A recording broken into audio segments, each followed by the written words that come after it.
Hi everyone, we welcome you in House of Readers for life-changing book summary.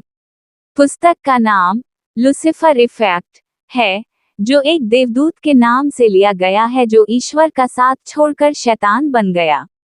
यह नाम दर्शाता है कि कैसे एक अच्छाई से भरा प्राणी भी बुराई की राह पकड़ सकता है।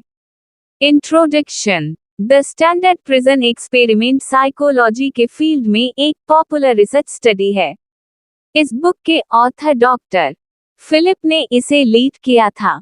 इस स्टडी में कॉलेज के 24 स्टूडेंट्स ने आगे बढ़कर हिस्सा लिया। उन्हें एक बॉक्स से पेपर निकालने के लिए कहा गया जिस पर वो रोल लिखा था जो उन्हें निभाना था। 12 स्टूडेंट्स जेल के गार्ड्स बने थे और बाकी 12 कैदी। साइकोलॉजी डिपार्टमेंट के बेसमेंट को कुछ समय के लिए जेल का रूप दे दिया गया जहां उन सबको 2 हफ्ते रहना था। इस स्टडी का मकसद था जेल के माहौल में कैद लोगों के व्यवहार को स्टडी करना। डॉक्टर फिलिप और उनके कुछ ग्रेजुएट असिस्टेंट ने वहां कैमरा इंस्टॉल करवाए ताकि वहां होने वाली हर वारदात पर कभी घंटे निगरानी की जा सके। आगे जो हुआ उसने सबको हिला कर रख दिया। गार्ड्स का रोल अदा कर रहे स्टूडेंट्स अपने कैरेक्टर के गहराई में चले गए और अपने पावर और ताकत का नाजायज फायदा उठाने लगे। तो वही दूसरी ओर कैदी बने स्टूडेंट्स कमजोर और असहाय होने लगे थे। दिन गुजरने के साथ साथ कैदियों के साथ फिजिकल और सेक्सुअल एब्यूज जैसी दर्दनाक घटनाएं सामने आने लगीं। गार्ड्स बेरहम होने लगे। वो कैदियों को कपड़े उतारने, हाथों से टॉयलेट साफ करने के लिए मजबूर करने लगे थे। इस टॉर्चर की वजह से कई कैदी सदमे का शिकार होने लगे। सिचुएशन इतनी बिगड़ गई कि डॉक्टर फिलिप को मजबूर होकर सिर्फ 6 दिनों के बाद ही इस एक्सपेरिमेंट को बंद करना पड़ा। इस बुक में आप ऐसी ही कुछ घटनाओं के बारे में जानेंगे।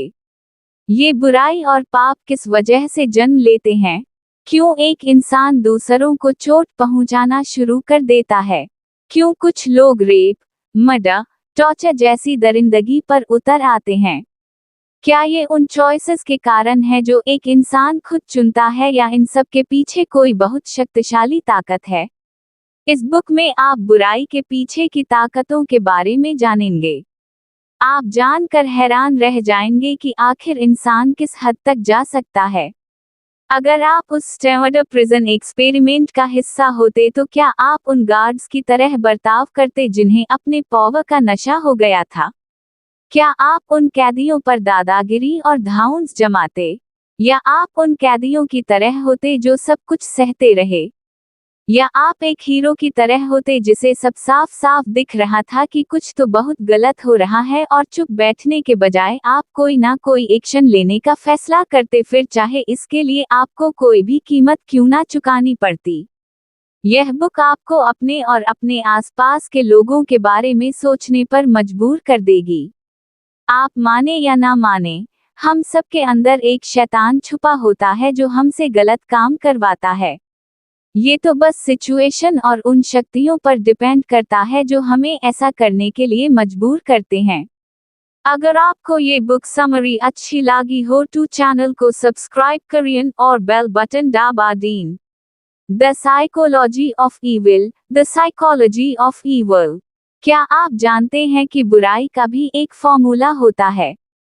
हिस्ट्री के किसी भी हैवानियत से भरे किस्से को उठाकर देख लीजिए, ये फैक्टर्स आपको हर किस्से में मिलेंगे।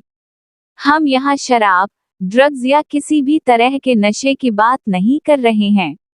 ना ही हम किसी तिलस्मी जादू या हिप्नोसिस की बात कर रहे हैं। ये फैक्टर्स हमारे ह्यूमन नेचर में ही गहरे छुपे हुए होठम, इसलिए ये सभी उम्र, धर्म के लोगों पर अपना असर डालते हैं। कोई भी कभी भी कोई बुरा काम करके आपको चौंका सकता है। यहाँ तक कि एक अच्छे स्वभाव वाला शांति पसंद इंसान भी ऐसा करके आपको हैरान कर सकता है। तो आइए एक एक करके इन फैक्टर्स के बारे में जानते हैं। पहला फैक्टर है एनोनिमिटी यानी गुमनामी। इसका मतलब होता है जब हमारी असली पहचान छुपी होती है। जब लोग किसी तरह का यूनिफॉर्म, मास्क पहनते हैं या भेष बदलते हैं तो वो बुराई करने के लिए ज्यादा शक्तिशाली महसूस करते हैं। जब उनकी पहचान छुपी होती है तो उनमें दूसरों को चोट पहुंचाने की ज्यादा इच्छा होने लगती है। दूसरा है कंफर्मिटी। ये एक बहुत पावरफुल फैक्टर है जो लोगों को उकसाता है। हर इंसान की इच्छा होती है कि उसे अपनाया जाए, इसलिए हम कुछ कायदे कानून भी फॉलो करते हैं ताकि हम सोसाइटी का एक हिस्सा बन सकें। हम पसंद किए जाने और इस एक्सेप्टेंस के लिए कुछ भी करने को तैयार रहते हैं। तीसरा है अथॉरिटी और ओबीडियंस, आज्ञा का पालन। इंसान को अथॉरिटी के ऑर्डर को फॉलो करना ही पड़ता है। इसमें वो कुछ नहीं कर सकता। इससे कोई फर्क नहीं पड़ता कि उस अथॉरिटी के पास लीडर पावर या पोजीशन है या नहीं। जब तक उसके पास पावर है तब तक लोगों को उसका हुक्म मानना ही पड़ता है, फिर चाहे वो काम कितना भी बुरा क्यों ना हो। चौथा है डिह्यूमनाइजेशन, यानी जब हम किसी को इंसान समझना ही बंद कर देते हैं और उनसे इंसान होने का हक भी छीन लेते हैं। ये एक ऐसी मानसिकता है जो दूसरों को दुश्मन के रूप में, जानवर के रूप में या सिर्फ सामान के रूप में नीची नजर से देखते हैं। एक बार जब आप किसी पर अपने से अलग, अपने से छोटा या नीचे होने का लेबल लगा देते हैं तो उन्हें सताना काफी आसान हो जाता है। पांचवा है सिचुएशन और सिस्टम। जब आपको एक अथॉरिटी के पोजीशन में रखा जाता है और आपको बुराई करने की पावर दी जाती है तो आप अपने से कमजोर पर ऐसी हैवानियत करने लगते हैं जिसकी आपने कभी कल्पना भी नहीं की होगी। और बिल्कुल यही होता है किसी भी जेल में, मिलिट्री कैंप में, लड़ाइयों में। ये सिस्टम ही हम पर हावी होने लगता है। ये नहीं कहा जा सकता कि बस दो चार ही दुष्ट लोग हैं, क्योंकि ये बुराई और पाप इस सिस्टम में जड़ पकड़ कर बैठा है। टॉर्चर और बुराई करने का ये प्रभाव अंक रैंक से आता है। अगले कुछ चैप्टर्स में आप क्रूरता के बारे में गहराई से जानेंगे और समझेंगे कि इसका जन्म कैसे होता है। आपको एहसास होगा कि आपके पड़ोसी, दोस्त, रिश्तेदार या आप खुद भी एक निर्दयी इंसान हो सकते हैं। अगर आपको ये बुक समरी अच्छी लगी हो तो चैनल को सब्सक्राइब करें और बेल बटन दबा दें। अवंडना जेनोसाइड, रुआंडन जेनोसाइड। सेंट्रल अफ्रीका के रवांडा में दो कबीले, ट्राइब्स, हुटू और टूटसी एक साथ रहते थे। हुटू की संख्या ज्यादा होने से वो मोइटे थे और टूटसी माइनॉरिटी। दोनों कबीलों की भाषा और धर्म एक थे। सदियों से उनका एक दूसरे के कबीले में सदे करने की प्रथा चली आ रही थी। लेकिन 1994 में एक सिविल वॉर हुआ जिसने इन कबीलों को अलग कर दिया। स्प्रिंग का सुहाना मौसम शुरू हुआ, लेकिन उन 3 महीनों में दुनिया के सामने बड़ा ही भयानक मंजर सामने आया। हुटू कबीले के लोगों ने टूटसी की औरतों और बच्चों का रेप करना शुरू कर दिया था।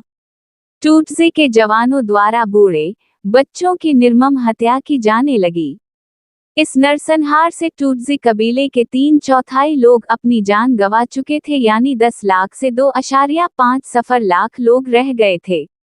रवांडा की सरकार ने हुटू लोगों के मन में जहर भर दिया ताकि टूटसी उनके कट्टर दुश्मन हैं।